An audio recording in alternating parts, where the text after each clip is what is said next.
안녕하세요. 이종필입니다. 물리학에 세계 오신 것을 환영합니다.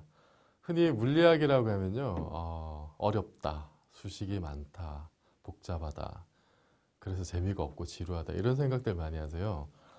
제가 옛날에 대학교 들어가서 이렇게 미팅을 하게 되면 그러면 여학생들이 막 그런 얘기를 많이 합니다.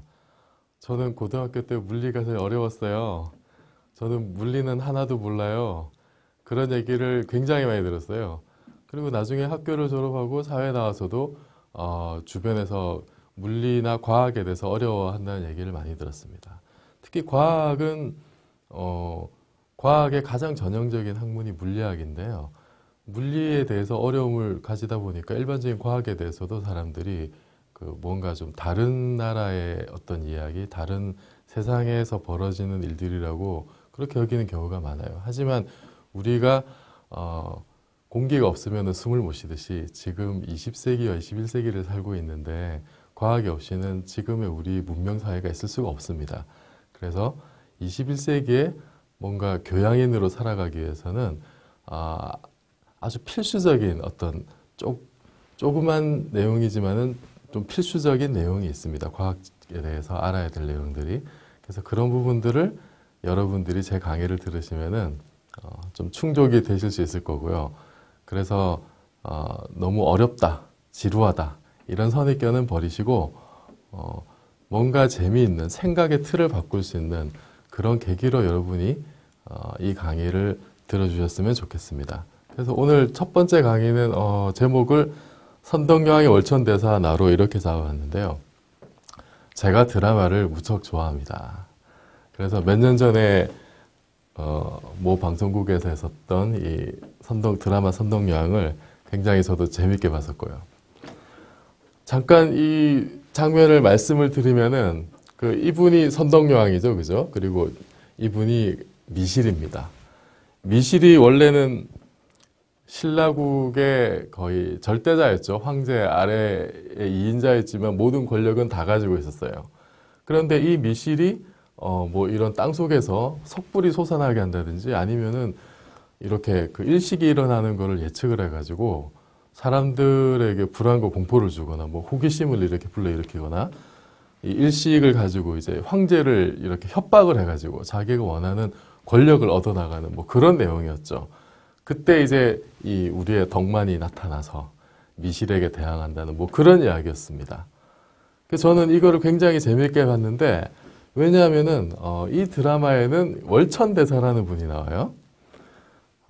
그때 말로는 이제 경물사라고 이제 부를 수가 있는데 이 경물사가 지금 말로 하면은 과학자입니다. 과학자, 물리학자죠.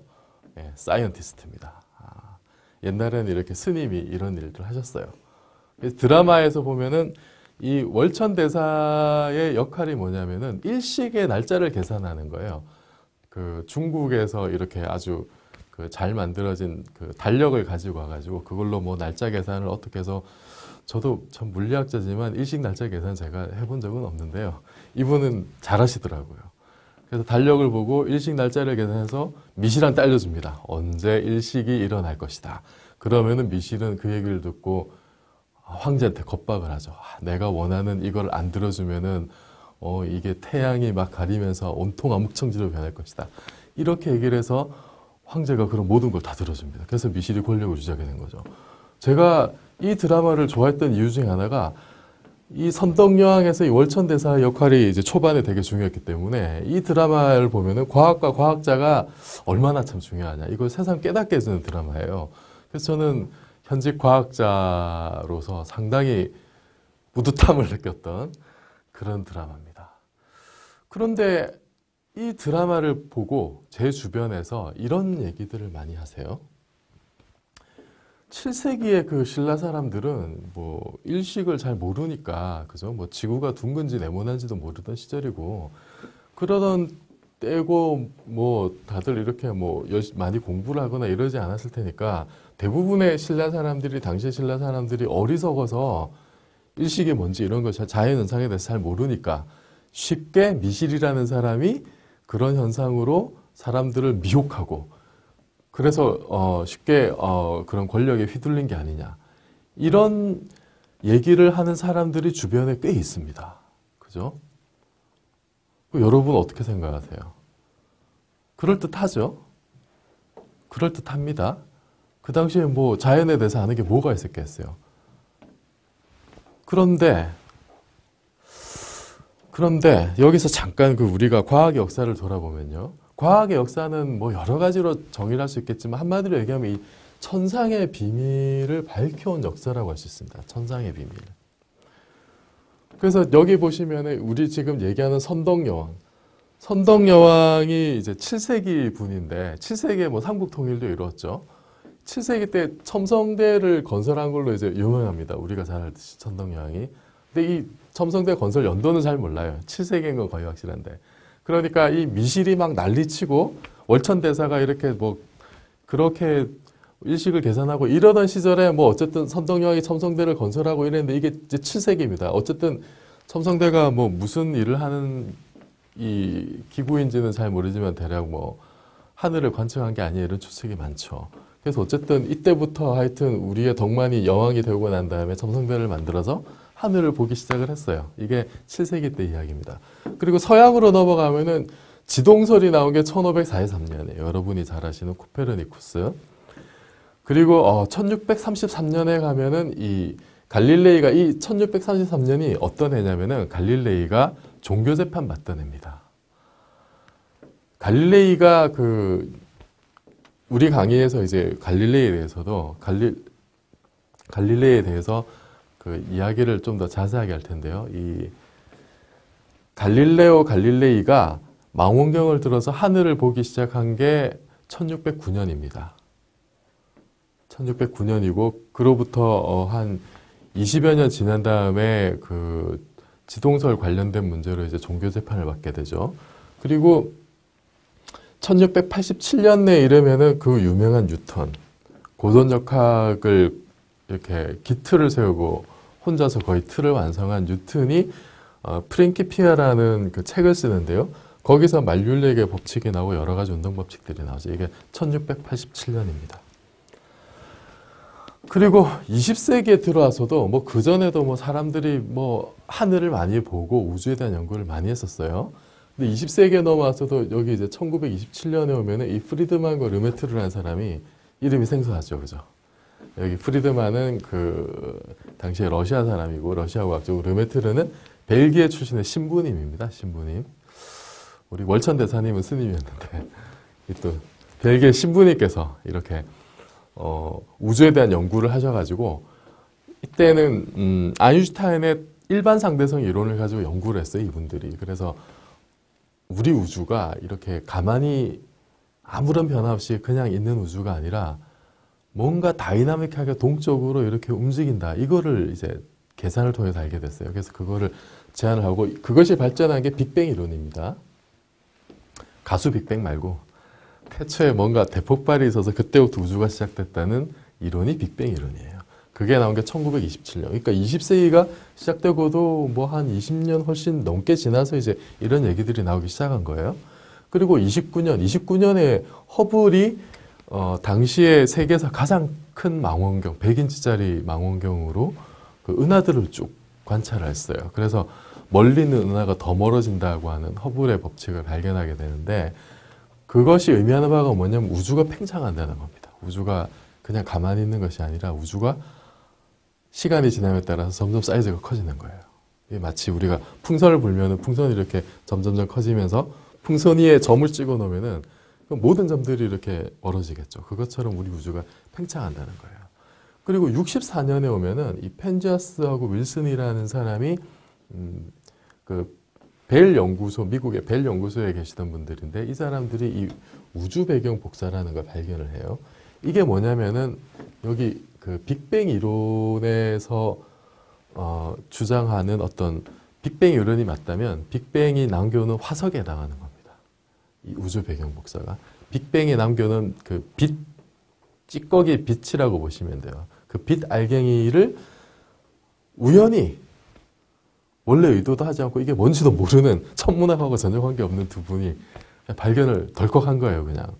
그러니까 말하자면 길 가다가 화석을 하나 덜컥 주웠는데 화석인지도 모르고 돌멩이 하나 딱 주웠는데 전문가한테 물어보니까 이거 티라노사우루스의 무슨 뭐 등골배 뭐 이렇게 된 겁니다. 그래서 놀라운 발견을 하게 된 거죠. 이로부터 이게 태초에 빅뱅이 있었구나라는 어떤 그 빅뱅 이론에 대한 어떤 강력한 증거가 됩니다. 이게 보세요. 1964년의 일입니다. 그러니까 기나긴 역사로 보면은 비교적 최근이죠. 그리고 99년에서 이제 그 20세기 말 21세기로 넘어오던 시절에 보면은 이 코비와 WMAP이 그 과학 관측 위성의 이름입니다. 그래서 코비가 이제 먼저 올라왔고요. 89년인가 올라가서 그 90년대 그 우주를 관측한 결과들을 내왔고요. WMAP은 2001년에 올라간 관측 위성인데, 이 관측 위성들이 이제 펜지아스하고 윌슨이 발견한 우주 배경 복사를 좀 더 자세하게 봐요. 펜지아스하고 윌슨은 이 지상에서 그냥 본 거기 때문에 지상에서 우주에서 오는 빛을 보면 얼마나 잡음이 많겠습니까? 그죠? 그래서 과학자들이 우주선을 띄우자 이렇게 된 겁니다. 그럼 밖으로 나가면은 공기가 없으니까 아주 깨끗한 신호를 얻겠죠. 그렇게 얻은 지도가 이제 이 지도인데요. 이게 뭔지 잘 모르시겠죠? 이렇게 보시면. 이게 뭐냐면 우주가 생성된 지 38만 년쯤 될 때의 모습이 이렇다고 보시면 돼요. 여기 알록달록한 것은 이제 그 빛 알갱이로부터 온도를 측정해서 온도 차이를 나타내는 건데, 그러니까 이게 그 빅뱅의 증거를 이런 식으로 지금은 아주 선명하게 보고 있다는 겁니다. 근데 지금 우리가 이렇게 21세기에도 이 WMAP이 굉장히 그 우주에 대해서 중요한 사실을 많이 알려왔지만, 하지만 이런 거를 연구를 하면 할수록 과학자들이 뭘 알게 됐냐면은 우주에는 우리가 모르는 게 훨씬 더 많다는 걸 알게 됐어요. 역설적으로. 그러니까 여전히 지금 21세기에도 천상의 비밀을 밝혀내는 것이 과학에서 여전히 중요한 문제고요.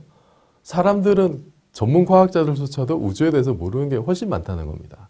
그러니까 7세기의 신라인들한테 미시를 따르고 그렇게 막 일식을 보고 이렇게 막 두려움에 떨던 그런 사람들과 사실 지금의 우리들과 어떻게 보면은 크게 다르지 않을 수도 있다. 아주 그렇게 길게 보면. 그 사람들이 어리석고 무식하다고 그렇게 욕할 형편이 아니다. 이렇게 생각을 할 수도 있습니다.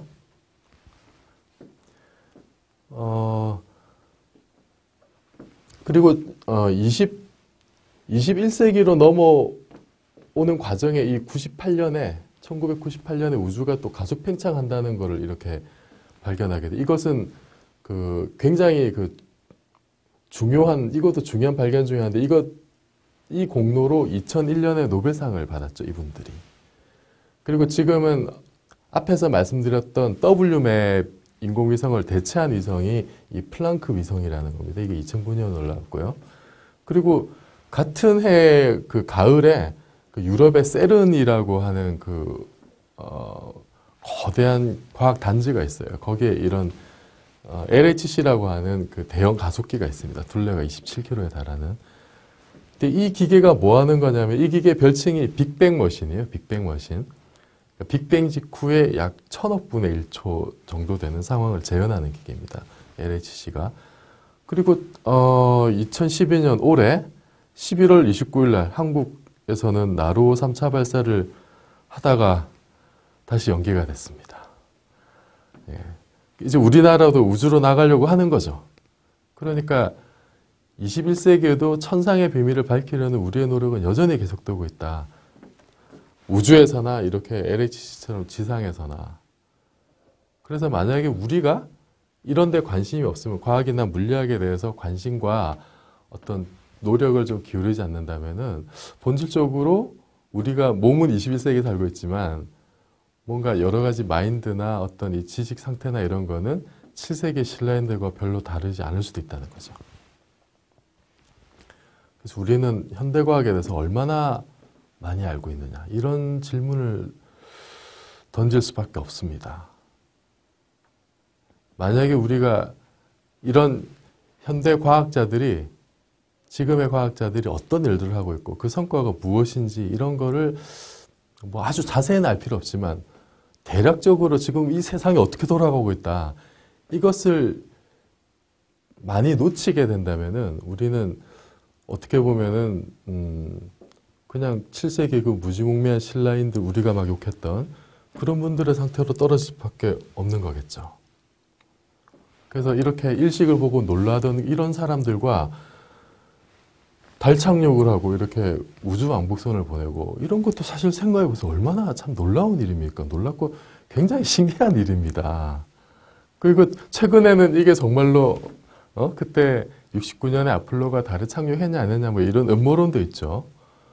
지금도 사실은 그런 논란, 일식을 보고 놀라서 이렇게 엎드려서 절하고 이런 것과 비슷한 현상들이 많이 벌어지고 있다는 거예요. 20세기에도 있었고 앞으로도 이런 일들이 많이 벌어질 겁니다. 그러니까 우리는 7세기 신라인과 과연 얼마나 많이 다르냐, 본질적으로. 이런 질문을 한번 여러분도 스스로 한번 던져보세요. 그렇다고 너무 이렇게 나는 왜 이럴까 이렇게 자학하실 필요는 없습니다. 제 강의를 열심히 들으면은 꼭 필요한 부분들은 건질 수가 있습니다. 그래서 우리가 지금 나루호를 쏘면서도 이런 일을 많이 겪었는데요. 이게 좀 더 적나라한 케이스죠. 나루호가 뭐 이제 2번 실패했고 발사를 하다가 한 번은 페어링에 문제가 생겨서 실패했죠. 2번째는 올라가다가 터졌는데 3번째는 계속 발사가 연기되고 있고요. 그런데 우리가 이 나루 실패 원인에 대해서 우리가 사실 정확하게 아는 게 별로 없습니다. 아주 정확한 결과는 어떻게 해요? 러시아 기술진들이 이렇게 막 조사를 해가지고 이건 이렇다 저건 저렇다 이렇게 결과가 나와야 그래 우리는 그게 그래서 잘못된 거구나 그렇게 아는 거죠. 그러면 이 상황은 마치 월천대사가 중국에서 들여온 그 당시 당나라였죠. 당나라의 그 달력을 보고 열심히 계산해서 언제 일식이 있다. 이거하고 상황이 똑같은 겁니다. 월천대사가 계산해주기 전에는 미실은 몰라요. 미실의 권력의 핵심은 월천대사의 계산력이었습니다. 그것과 마찬가지로 우리는 사실 그 1단 로켓을 책임지고 있는 러시아 기술자들이 없으면은 무슨 문제가 생겼을 때 도대체 뭐가 문제인지 언제 다시 발사할 수 있는지 이것이 모르는 상황이에요. 당연히 또 우리가 나중에 뭐 나루를 쏘고 나서 다시 로켓을 쏴야겠다. 이렇게 했을 때 우리 독자적으로 그러면 이제 일단 로켓을 만들어야 되는데 거기에 대한 준비는 얼마나 되고 있느냐. 우리가 미리 준비하지 않으면은 결국은 이렇게 월천대사의 입만 쳐다보는 그런 상황하고 비슷해질 수 있다는 거죠. 그래서 과학에 대해서 우리가 최소한의 긴장감 그리고 관심 이것을 가지는 것이 21세기에도 여전히 중요하다. 그런 면에서 선덕여왕의 교훈을 한 번 더 새겨볼 필요가 있다. 그렇게 생각을 합니다. 또 하나 중요한 문제가 이런 게 있어요. 이 장면은 어떤 장면이냐면은 이 덕만이 이제 미실에게 맞서려고 월천대사를 납치를 합니다. 비밀을 알았어요. 이게 미실의 권력의 원천이 월천대사구나. 월천대사가 일식을 계산을 해서 이렇게 미실에게 알려줘서 그걸로 사람들을 협박을 하는구나. 이걸 알게 돼서 월천대사를 납치합니다. 그래서 덕만이 월천대사한테 얘기를 해요. 나를 도와달라. 내가 정이다. 내가 원래 공주고 미실이 저렇게 자기 욕심 때문에 이렇게 황제를 욕보이고 자기의 권력만 탐하는 이런 나쁜 질서를 바로잡아야겠다. 그러니까 월천대사는 나를 도와줬으면 좋겠다. 이렇게 얘기를 해요. 그런데 그때 이 월천대사가 뭐라 그러냐면 이런 말을 합니다. 너는 미실하고 뭐가 다르냐. 이거 참 놀라운 발언입니다. 이거 굉장히 센 발언이야. 니는 뭐가 잘나서 너랑 미실은 뭐가 다른데 너는 너 욕심 때문에 그런 거 아니야? 이제 이런 거죠. 저는 이 장면을 딱 보면서 참 드라마 멋있다 이런 생각을 했어요. 그러니까 이 사람은 아까 말씀드렸듯이 당대 최고의 과학자입니다. 신라 최고의 과학자였어요. 드라마 설정상. 그 과학자가 이게 지금까지 미실에게 이용되다가 다른 권력자인 덕만에게 내가 이 덕만을 도와줄까 말까 지금 이런 고민을 하는 거죠. 그러면서 너는 그러면은 내가 가지고 있는 과학적 지식을 정말로 좋은 일에 쓴다는 거를 내가 어떻게 믿냐. 이런 질문 던진 거예요. 근데 이 질문이 과연 이 덕만과 미실 그리고 월천대사 사이에서만 오가는 거기에서만 작동하는 이런 얘기일까 하면 그렇지는 않다는 겁니다. 생각해 보세요. 우리는 지금 엄청난 과학 문명의 혜택 속에 살고 있습니다. 그래서 일상에서 곳곳에서 벌어지는 일들이 과학적인 현상이에요. 예를 들면은 뭐 이 사진은 그 몇 년 전에 있었던 그 미국산 쇠고기 그 광우병 파동 때 그 당시 주한 미 대사였던 버시바우가 그런 얘기를 해요. 한국 국민들이 과학에 대해서 좀 더 많이 알았으면 좋겠다. 그런 얘기를 했었고, 이건 천안함인데 천안함 관련해서도 과학적인 어떤 논란들이 계속 이렇게 많이 있었잖아요. 그죠? 그리고 이 황우석 교수 그 대하줄기세포 문제가 터졌을 때도 온 국민이 줄기세포 전문가가 될 정도로 공부를 많이 했었습니다, 우리가. 그러니까 뭐 이 각각 사건에 대해서 뭐가 옳고 그르고 제가 그걸 말씀드리려는 게 아니라 이 모든 사건들이 전부 다 한국 사회를 발칵 뒤집어 놨던 사건들이에요. 근데 여기서 가장 중요한 요소들이 뭐냐면은 과학이었습니다, 과학. 이미 우리 사회에서는 과학이 정말로 일상화되어 있고 그것이 세상을 뒤흔들 만큼의 영향력을 행사하고 있다는 것이죠. 그리고 좀 이렇게 높은 지의 권력을 탐하거나 개인적인 욕심이 있는 사람들은 그런 과학적 지식과 내용을 뭔가 자기 이익을 위해서 막 쓰고 싶어 하는 거겠죠. 그렇기 때문에 이런 분란들이 일어나는 거 아닙니까? 그죠? 그래서 월천대사가 덕만한테 너는 미시라고 뭐가 다르냐? 이런 질문을 던진 것이 우리가 지금 21세기에도 똑같은 질문을 던질 수가 있는 겁니다. 지금 우리 과학을 이렇게 이용해서 뭔가를 도모하려고 하는 뭐 정치인이 됐든 뭐 어떤 좀 높으신 어른이 됐든 힘 있는 사람들이 뭔가를 하려고 할 때 그 당신들은 그 드라마 속의 미실과 얼마나 다르냐. 정말로 당신이 이렇게 하려고 하는 어떤 과학의 어떤 성과들 이런 것들이 정말로 만인들을 위한 것이라고 어떻게 생각하시냐. 이런 질문들을 항상 던져볼 수가 있는 거죠. 이런 사태를 겪으면서. 그리고 우리 국민들도 최소한의 어떤 과학적인 내용에 대해서 어느 정도 알고 있어야 되는 겁니다. 그죠? 그래서 우리는 얼마나 과학적인지 한번 스스로 냉정하게 돌아볼 필요가 있습니다. 그런데 과학이라는 게 도대체 뭐냐? 이걸 뭐 여러 가지로 정의할 수 있겠습니다만 저는 한마디로 이렇게 생각해요. 인간 인식의 경계를 넓히는 주역이다. 그러니까 말뚝을 박는 거죠. 말뚝을.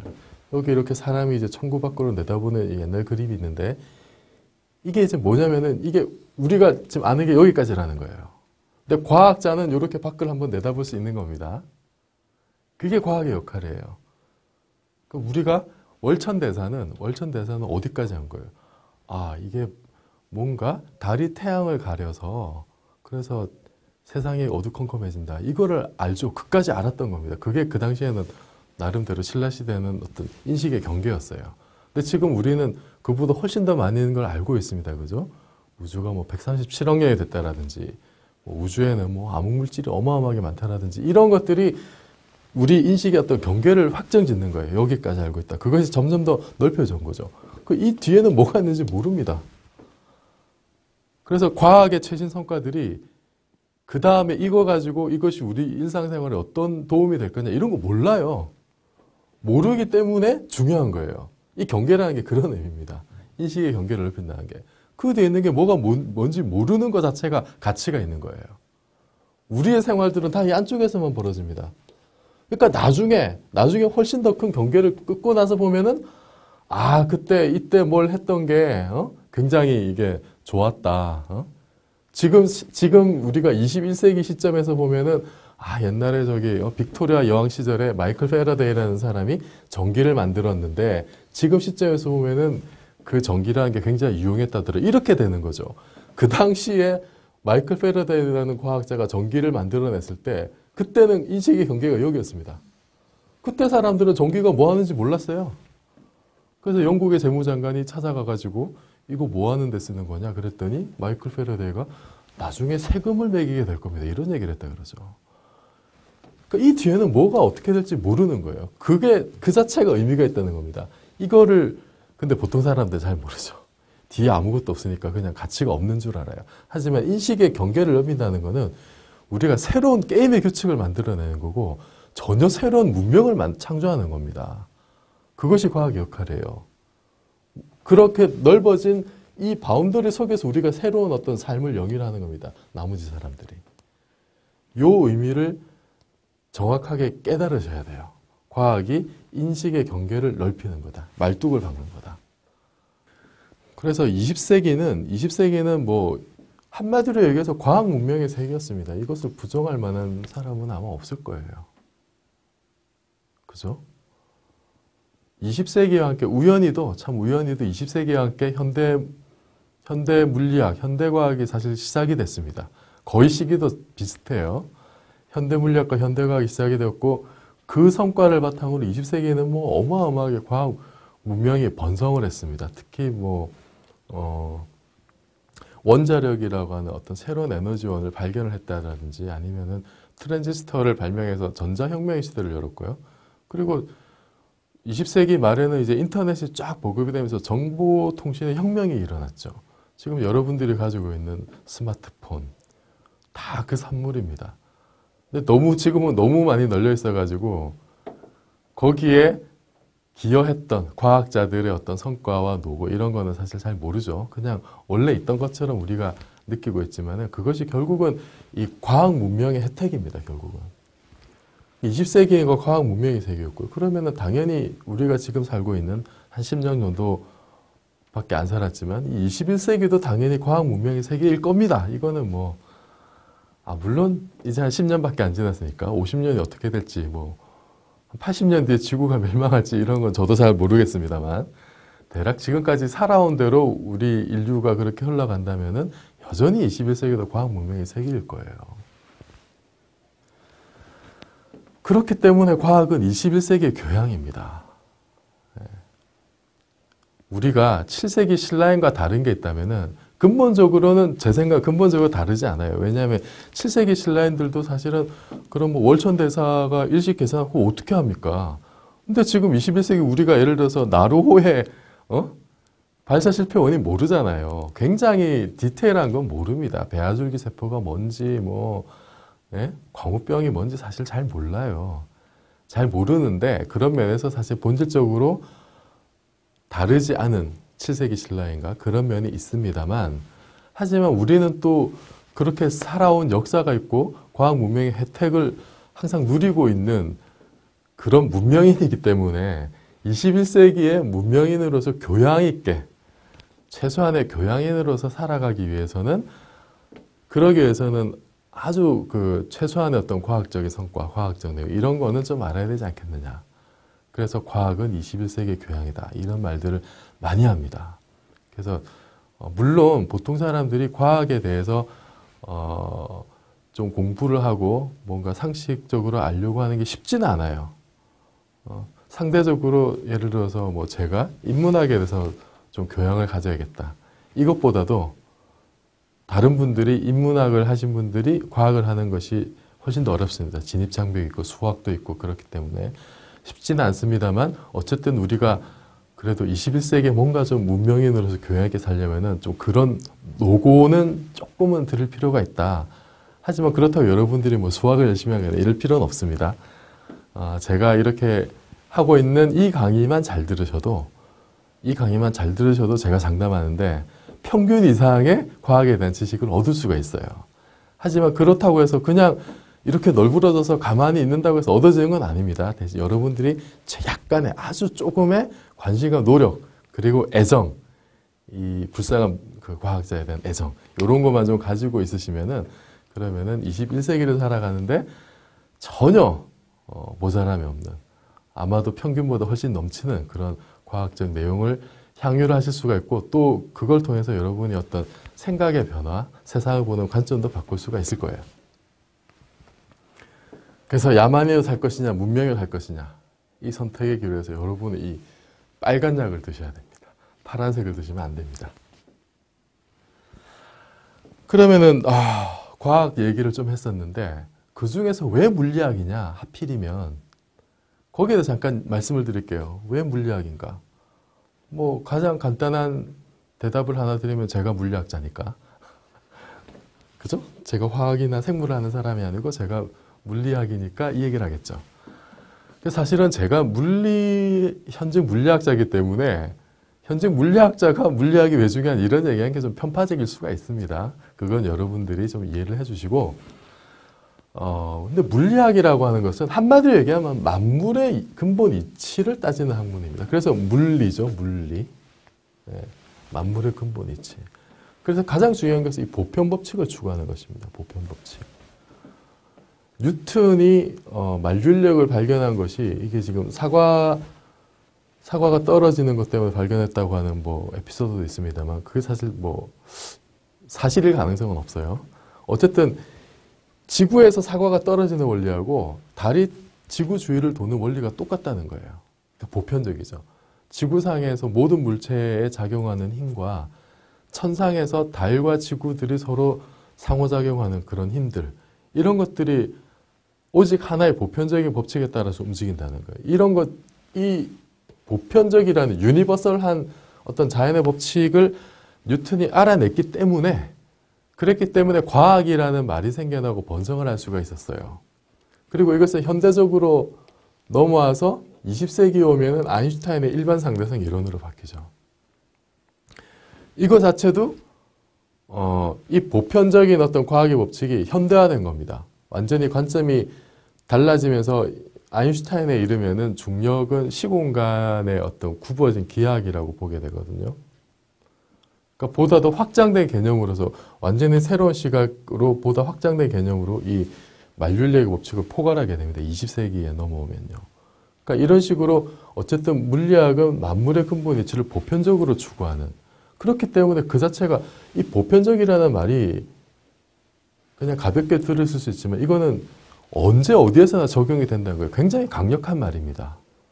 여러분들과 저 사이에도 작용을 하는 거고, 예? 태양과 지구 사이 이 은하 모든 데서 다 적용이 되는 그런 보편적인 진리를 찾아본다는 거죠. 거기서 물리학의 어떤 의의가 있습니다. 그래서 물리학이 다루는 범위를 잠깐 제가 보여드리면요. 이렇습니다. 잘 감이 안 오시죠? 여기 보면 이 뭐 숫자가 많은데 이 어쨌든 보면 이 세포가 있고요. 그거보다 훨씬 아래쪽에 원자핵 사이즈가 있습니다. 원자핵 굉장히 작아요. 세포보다도 훨씬 더 작습니다. 그리고 그것보다 훨씬 더 아래쪽의 영역까지 지금 과학자들이 탐구를 하고 있어요. 근데 이렇게 미시세계만 보느냐면 그렇지가 않아요. 이렇게 태양이나 지구, 우리 이거는 뭐 월천대사부터 이렇게 일식을 공부하면서 알게 됐던 태양, 지구 사이즈라든지 아니면은 지금은 뭐 은하, 그 다음에 그 우리가 관측 가능한 우주까지 이렇게 쫙 엄청나게 큰 대우주까지 이렇게 포괄하고 있습니다. 눈에도 보이지 않는 미시세계부터 우리의 모든 은하와 지구와 은하와 은하단 이런 것들을 포함하는 대우주까지 그 모든 스케일의 현상을 다루는 것이 물리학이에요. 뭐 어떻게 보면 잡다한 거 다 한다고 할 수 있지만 이 모든 스케일에 걸쳐서 보편적으로 적용되는 자연의 질서를 찾아내는 것이 물리학입니다. 그러니까 얼마나 재밌겠어요. 그죠? 그래서 이렇게 우리 보통 사람은 우리 사람의 사이즈, 사람의 질량 이 정도 대략 한 1m에서 2m 정도 되는 이런 크기에 적합하도록 그런 크기에 잘 적응되도록 진화를 해왔어요. 한 수백만 년 동안. 하지만 우리는 과학을 통해서 이 거꾸로 이렇게 쫙 돌아가거든요. 과학을 통해서 우리는 사람이 세포로 이루어져 있고 세포는 다시 분자로 이루어져 있고 분자는 원자로 이루어져 있죠. 근데 원자는 다시 원자핵이 있고 그 안에 양성자가 중성자가 있고 다시 그 안에는 쿼크들이라고 하는 이런 아주 미시적인 어떤 그 최소한의 단위가 있다는 걸 알게 됐습니다. 또 참 놀라운 일이죠. 요것도 20세기의 그 중요한 과학적 성과예요. 그래서 이런 아원자의 세계부터 대우주의 신비까지 아까 말씀드렸듯이 우리가 살고 있는 지구, 태양계, 그리고 우리 태양에 속해 있는 은하, 그리고 이 은하들이 모이면 은하단을 만들어요. 갤럭시 클러스터라고 하는. 그리고 이것들이 모여서 우리가 관측 가능한 우주 전체를 이루게 됩니다. 이 바깥쪽에 뭐가 있는지 사실 잘 몰라요. 여전히 우리는 천상의 비밀을 밝혀내는 것이 과학의 임무고 여전히 모르는 게 많습니다. 어쨌든 이 모든 것을 다루는 것이 물리학입니다. 그래서 여러분들이 이 강의 그리고 그 시리즈로 계속될 강의를 쫓아오시면은 미시세계의 아주 놀라운 어떤 현상들로부터 이 거시세계 대우주에서 벌어지는 아주 참 신비로운 현상까지 재밌게 잘 알 수가 있어요. 그래서 물리학이 왜 중요한지를 조금 더 자세하게 말씀드리면요. 방금 말씀드렸듯이 만물의 근본 이치를 추구하기 때문에 그래요. 그래서 사람들은 이런 대담한 말도 합니다. Theory of everything. 만물의 이론이죠. 말하자면. 실제로 이런 말들이 과학자들을 써요. 물리학자들이 씁니다. 좀 더 좁은 범위로 말씀드리면 이제 촉근 이론이라고 들어보셨을 텐데 촉근 이론을 하시는 촉근 이론 쪽에서 이제 이런 얘기들이 많이 나왔습니다. 지금은 어떻게 보면은 이게 이 말이 유행을 했던 것은 90년대 뭐 중후반이긴 합니다만 어쨌든 물론 지금은 이런 만물의 이론이 아직 있진 않아요. 있진 않고 이것이 정말로 있느냐 없느냐에 대해서도 논란도 좀 있습니다만 어쨌든 물리학을 하는 가장 어떤 중요한 목표, 궁극적인 목표 중에 하나가 이거예요. 만물의 이론, 만물 모든 것을 한 큐에 설명하는 어떤 그런 이론을 추구하는 거. 놀랍죠? 같은 물리학자라서 보더라도 이 말을 보면 참 가슴 설레기도 하고 과연 저런 게 있을까 싶기도 하고 있으면 참 대박이겠죠 정말. 없으면 또 어떻게 하나 과학자들이 어떻게 먹고 사나 이런 고민도 됩니다만 하여튼 여러분들도 한번 고민해 보세요. 어쨌든 과학자들 이런 걸 추구하는 분들이 굉장히 많습니다. 그리고 물리학은 어떻게 보면 세상에서 가장 오래된 학문이에요. 이분이 그 철학의 아버지라고 불리는 탈레스인데 기원전 600년경에 그런 말씀하셨죠. 만물의 근본은 물이다. 그때부터 이미 세상이 뭘로 만들어졌느냐에 대해서 이미 고민을 한 겁니다. 근데 사실 그 전부터 하셨겠죠. 기록으로 남은 게 단지 이제 탈레스부터 있으니까 만물의 근본이 물이 됐지만은 오스트랄로피테쿠스가 이 땅에 나타난 게 뭐 대략 500만 년 됩니까? 그 현생 인류가 출현한 게 한 17만 년 전쯤 되거든요. 뭐 문헌으로 남지는 않았지만은 그때부터 사람들이 그런 생각했겠죠. 야, 도대체 내 눈에 보이는 이 세상 만물은 도대체 뭘로 만들어졌을까? 이 근본적으로 이게 도대체 뭐냐? 그런 질문도 해왔을 겁니다. 그때부터 사실은 물리학 역사가 시작이 된 거예요. 되었고 이 아저씨가 이제 문헌으로 남아 있는 거죠. 만물의 근본은 물이다. 그리고 지금 우리가 20세기, 21세기 과학자들도 크게 다르지 않아요. 그 틀에서. 만물의 근본이 이제는 물이 아니고 뭐 쿼크나 전자나 이런 것들이다라는 걸로 대체가 됐을 뿐이지 그 질문 자체는 여전히 유효합니다. 그리고 물리학은 과학의 원조입니다. 원조. 장충동에 가면은 원조 족발집이 너무 많아서 진짜 원조가 뭔지 모르죠. 뭔지 모르지만 과학의 원조는 물리학이다라고 제가 아주 100% 자신 있게 말씀드릴 수가 있습니다. 이분이 뉴턴인데 이거는 결국 그 뉴턴 때문에 그렇죠. 뉴턴이 만율력의 법칙을 발견을 하고 뭐 미적분도 만들어내고 그걸로 천상의 비밀을 완전히 다 밝혀버렸습니다. 운동의 법칙도 3개나 만들어내고 그러니까 지구상에 벌어지는 사고가 떨어지는 거랑 지구가 태양 주위를 돌고 달이 지구 주위를 돌고 이 모든 것을 그냥 하나의 근본적인 법칙으로 다 설명을 해버렸어요. 얼마나 위대합니까? 그것이 한 몇백 년간 200~300년 갑니다. 뉴턴의 어떤 역학체계가. 그리고 더 넓게 보면은 뉴턴이 이루어왔던 이 과학이라고 하는 체계들이 결국은 20세기, 21세기까지 넘어오는 거거든요. 그래서 그 당시에 사이언스라는 말 자체가 그때 처음 생깁니다. 사실 17세기 중후반 무렵에. 그전에는 사이언스라는 말 자체가 없었어요. 필로소피라는 말, 철학이라는 말은 고대 그리스에서부터 있었잖아요. 하지만 사이언스라는 말은 뉴턴이 프린키피아를 쓰고 만율력의 법칙을 내고 그때부터 유행을 합니다. 그래서 이때 이 시기를 과학혁명기라 그러죠. 1차 과학혁명기라고 합니다. 그 혁명을 이끌었던 주역이 뉴턴이고 그 시작은 물리학에서 왔고 그리고 그 물리학은 천상의 비밀을 밝혀내는 데서부터 시작이 된 거예요. 만약에 그 7세기의 월천 대사님께서 이렇게 뉴턴처럼 이렇게 미적분 발견하고 그러셨으면은 그럼 과학혁명이 신라의 시작이 됐겠죠.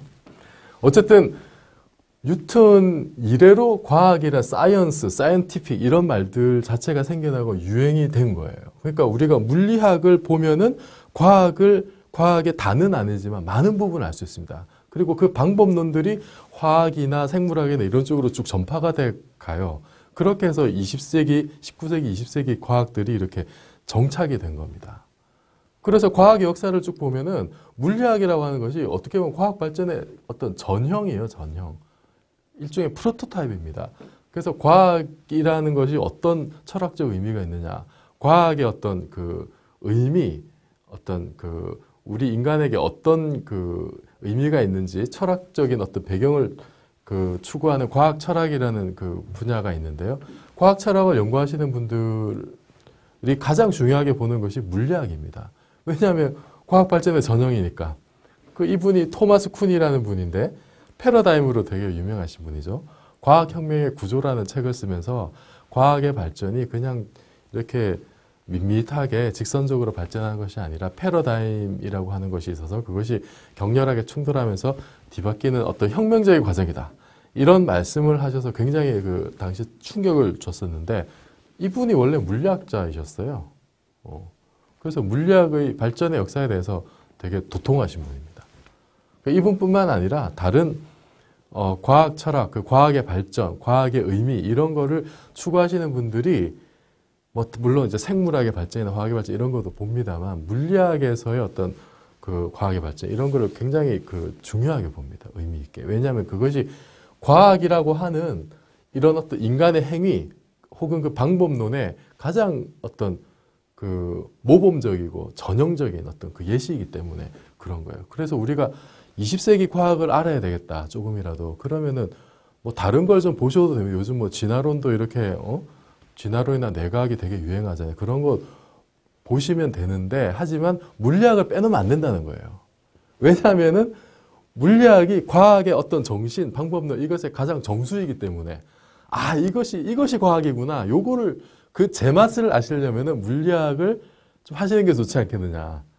그 말입니다.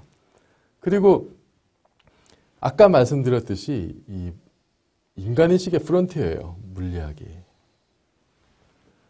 그래서 인식이 바뀌면 세상이 바뀌는 겁니다. 한마디로 얘기해서. 우리가 20세기의 인류의 역사가 얼마나 놀랍게 바뀌었습니다. 그거는 결국은 과학이 특히 물리학이 우리 인식의 지평을 조금씩 넓혀왔기 때문에 때로는 혁명적으로 넓혀왔기 때문에 가능한 일이에요. 대표적으로 상대적 이론 양자역학. 이것 때문에 인간의 인식이 완전히 바뀌어버립니다. 상상도 못할 만큼. 그거는 이제 다음 기회에 제가 계속 들으시면 그게 구체적으로 어떤 의미인지 아실 수 있을 거예요. 대표적인 예를 들자면 2의 mc제곱 그거하고 연관된 거 이 원자폭탄이죠. 인류가 상대성 이론 알고 아원자 세계를 탐색하면서 양자역학을 알고 그러면서 인류 역사상 처음으로 전혀 새로운 에너지원을 얻게 된 겁니다. 원자력이라고 하는. 이거 얼마나 어마어마한 에너지예요. 그냥 요만한 거 하나 터지면은 그냥 한 수십만이 그냥 죽어버립니다. 잘못하면. 또 이거를 잘 통제해서 그 발전소를 짓기도 하죠. 그래서 이거는 어떤 면에서 20세기 프로메테우스의 불입니다. 사실은. 새로운 불을 하나 갖다 준 거예요. 물리학자들이. 물론 참 불행한 일이죠. 어쨌든 원자폭탄이라고 이 무시무시한 무기가 만들어져서 실제로 2번이나 투하가 돼서 수십만이 죽었습니다. 일시에. 그런 불행한 일을 겪기도 했지만 그래서 과학이 참 여러 가지 양면적인 면이 있어요. 하지만 어쨌든 역설적으로 이 사건 때문에 사실 2차 대전이 종결이 되고 그래서 미국에서는 역시 물리학자들이 이게 좀 쓸모가 있구나 이런 인식을 가지게 됐어요. 사실은 이 원자폭탄 만든 것 때문에 이 과학자들이 이거 뭐 별거 아닌 줄 알았더니 이거는 전쟁의 양상을 완전히 바꿔버렸고요. 그리고 인류 역사의 물줄기를 사실 돌려놓은 거거든요. 그리고 미국 입장에서 그 때문에 유일 초강대국이 된 거 아닙니까? 그죠? 그러니까 한 나라의 어떤 운명과 역사까지 바꿔버린 겁니다. 과학자들이. 그런 면에서 프로메테우스의 불을 갖고 온 거다. 이런 말이 사실은 빈말이 아니라는 거죠. 근데 이게 20세기에만 이럴까요? 21세기가 이제 한 10년 지났는데 저는 뭐 확신하는데 앞으로도 21세기에 새로운 프로메테우스의 불이 분명히 나올 거다. 그것이 과학자들이 또 가져다 줄 거라고 저는 확신해요. 근데 그것이 정말로 이렇게 온 인류를 행복하게 해줄 것이냐 아니면 또 이런 새로운 더 상상도 못할 더 끔찍한 재앙을 가져올 것이냐 이거는 저도 잘 모르겠습니다. 그거는 우리의 몫이겠죠. 어쨌든 그거는 여러분과 제가 함께 좀 고민을 같이 해봐야 될 문제인 것 같습니다. 그래서 물리학은 뭐 보통 저도 이제 물리 공부를 오랫동안 해왔습니다만 보통 사람들이 이렇게 막 복잡한 수식이나 방정식을 먼저 떠올려요. 근데 정말로 물리에서 중요한 거는 그런 게 아닙니다. 수식이나 뭐 무슨 법칙이나 이런 게 아니라 저희들끼리 그런 얘기예요. 수학보다 중요한 것이 피직스다. 이런 얘기를 하는데 이게 뭐냐 물리적인 내용입니다. 어떤 현상이 벌어지는 어떤 그 내에서 작동하는 물리적인 원리 그 자체가 중요하다는 거예요. 어떤 그걸 설명하는 수식이 중요한 게 아니라. 그래서 답을 먼저 알아야 문제를 풀 수 있다는 우스갯소리를 해요. 말이 안 되죠. 답을 알면 문제를 풀 필요도 없는데 어떻게 그러냐 이러는데 실제로 제가 이렇게 논문을 쓰거나 이렇게 뭐 리서치를 할 때도 어떠냐면은 어떤 상황이 딱 있으면은 계산을 하기 전에 이것이 대략 이런 물리적 원리 때문에 대략 이럴 것이다. 요 감이 있어요. 그거를 물리적 직관이라 그럽니다. 그러면 이 직관이 맞는지 틀린지는 나중에 이제 계산을 해봐야 되는 거예요. 실제로 일이 그런 식으로 벌어집니다. 그러니까 훌륭한 물리학자는 물리적 상황에 대한 직관적인 이해가 가장 중요하고요. 근데 우리나라에서는 과학 교육이 약간 좀 문제풀이 중심으로 돼 있잖아요. 그것 때문에 학창 시절에 물리학을 배우셨던 분들이 좀 물리학을 멀리하게 된 그런 원인도 된 것 같아요. 저로서는 좀 안타까운 면도 있지만 어쨌든 중요한 것은 그런 수식이나 뭐 방정식이 아니라 물리적 직관과 물리적 내용 그 안에서 어떤 이야기적인 어떤 구조예요. 그래서 물리도 스토리텔링입니다, 사실. 저는 이 말을 꼭 드리고 싶어요. 그래서 여러분들이 제 강의를 들을 때도 뭔가 방정식이나 어떤 뭐 인 MC 제곱 뭐 무슨 법칙 이런 거를 뭐 외우거나 뭐 적거나 이렇게 하지 마시고 이게 뭔가 이게 이야기구나 이게 뭔가 논리가 이렇게 쭉쭉 있고 뭔가 이야기가 엮여 들어가고 이제 그런 식으로 보시면 훨씬 더 재미가 있을 겁니다. 저도 모자라지만 완벽하진 않지만은 앞으로 그런 식으로 강의를 드릴 거고요. 그래서 이 스토리텔링이기 때문에 여기서 가장 중요한 건 상상력입니다. 상상력. 수학적 계산 능력이 아니라 새로운 이야기를 만들어내는 거예요. 정말로 과학은 뭐라 그랬어요? 인식의 경계를 확정짓는 거라 그랬잖아요. 그러면 그 경계 영역에서는 그 밖에 뭐가 있는지 모릅니다. 그러니까 새로운 이야기를 자기가 상상력으로 만들어내야 돼요. 그 상상력이 사실 우리나라에는 좀 많이 부족해요. 근데 그걸 길러야 됩니다. 근데 그 과학적 상상력이 뭐랑 같냐면 이 해리포터를 썼던 조앤 롤링이 호그와트 마법 학교를 이렇게 막 상상력으로 만들어내잖아요. 그래서 막 주문도 만들어내고 그거랑 똑같습니다. 기본적으로. 여러분 왜 롤링이 영국 사람이겠습니까? 저는 뉴턴의 전통이 조앤 롤링까지 이어졌다고 봐요. 그런 과학의 전통과 그런 문학의 전통이 이게 과학과 문학이 별개인 것 같지만은 저는 그 상상력과 어떤 그 새로움을 추구하는 그런 어떤 이야기를 만들어내는 능력 그리고 뭐 뉴턴을 제가 얘기할 기회가 있으면 다시 좀 말씀드리겠습니다만은 그런 어떤 문학 그 문명적인 전통이 있습니다. 전통이 그 결과로 저는 해리포터가 영국에서 할 수밖에 없었다는 생각을 해요. 결국은 중요한 게 상상력입니다. 상상력. 해리포터를 그래서 여러분들이 과학을 잘하려면은 문제를 많이 풀거나 이런 것보다 해리포터를 읽으십시오. 차라리. 그게 좋습니다. 수학적인 기술은 좀 연습하면 따라갈 수 있어요. 근데 이 상상력은 어릴 때부터 안 키우면 크지 않습니다. 해리포터를 읽으십시오. 그러면 그 무한한 상상력, 그 방대한 양을 읽으면서 되새기면서 다음에 어떻게 될까? 내가 마법사람 어떻게 할까? 이 상상력이 결국은 과학 발전의 동력입니다. 물리학에 대해서 이런 식으로 접근하면 얼마나 재밌어요. 해리포터가 얼마나 저 애독서입니다. 해리포터. 그래서 앞으로 우리 물리 강의도 이렇게 해리포터처럼 재밌게 같이 해나갔으면 좋겠고요. 한 가지 이제 재밌는 그림인데 상상력이 왜 중요하냐? 거기에 대해서 여기 그 2005년에 노벨상 받으신 분이 이제 이런 사파를 직접 그리셨어요. 그냥 이렇게 목적 중심적인 닭은 이러고 있죠. 근데 이 호기심이 많은 병아리는 이 울타리를 빠져나와가지고 직접 모이를 먹을 수 있습니다. 뭔가 좀 멀어 보이긴 하지만 생각을 바꿔야 돼요. 생각을 해방시켜야 돼요. 이것이 물리학의 핵심입니다. 상상력. 틀에 얽매이지 않는 상상력. 이것이 물리학을 발전시키는 원동력이에요. 저는 이 얘기에 이 부분에 중점을 둬서 말씀을 드릴 거예요. 그러니까 여러분들도 이게 물리학이 발전하면서 인간의 생각이 이렇게 바뀌었구나. 기존의 생각이 이런 식으로 부셔버리고 새로운 어떤 생각을 만들고 그 결과로 우리 인류의 생각 전체가 이렇게 해방이 되었구나. 이런 거를 따라오시면은 재밌을 거고 여러분이 또 일상생활 하시는 데 도움이 되실 겁니다. 그래서 이 인류가 낳은 가장 위대한 슈퍼스타 중에 한 분이죠. 아인슈타인. 아인슈타인이 이런 말씀하셨어요. 상상력이 지식보다도 훨씬 더 중요하다. 멋진 말 아닙니까? 다른 사람도 아니고 아인슈타인이 이런 말씀을 하셨어요. 여러분 그렇다고 아인슈타인이 수학을 못하거나 이런 사람 절대 아닙니다. 거의 뭐 당대 최고의 수학자였습니다. 아인슈타인이. 뭐 이론가고. 그런 분이 이런 말씀을 했어요. 결국 그런데 자기가 해보니까 중요한 건 상상력이다. 물리학의 본질은 자유로운 상상력이에요. 혹시나 여러분들이 학창시절에 수식 때문에 복잡한 계산 문제 때문에 과학과 물리학에 대해서 뭔가 좀 트라우마가 있거나 염증이 있거나 그런 공포감이 있으면 지금 이 순간부터 다 떨쳐버리십시오. 그런 건 물리가 아닙니다. 여러분 잘못 배우신 거예요. 이 강의를 들으시면은 진정한 물리의 즐거움, 자유롭게 상상할 수 있는 그 생각의 즐거움을 맛볼 수 있을 겁니다. 자, 오늘은 여기까지 하고요. 다음 강의 기대해 주시기 바랍니다. 감사합니다.